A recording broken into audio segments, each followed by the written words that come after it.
Emmanuel Macron annonce 1,9 milliard d'euros pour les projets d'hydrogène dans le cadre de France 2030.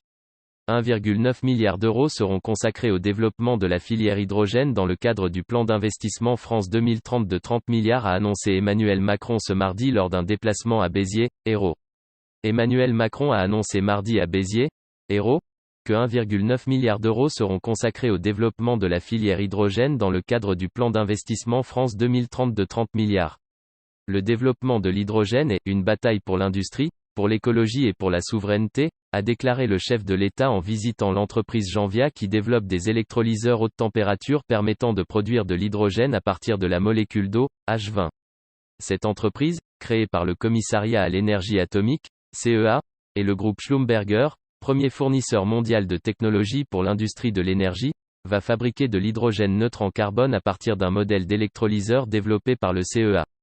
À terme, cette activité permettra de créer 500 emplois sur un site industriel jusqu'ici dédié au traitement de produits pétroliers.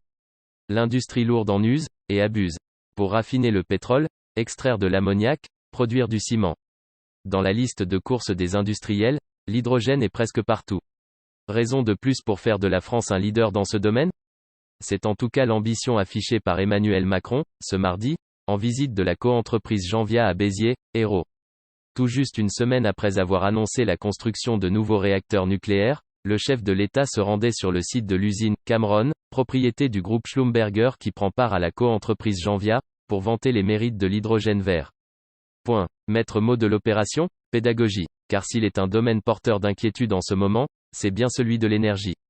Mais si l'hydrogène produit par les futures cellules de Béziers devrait faire le bonheur de l'industrie, il ne fera pas rouler, tout de suite, des bus ou des voitures.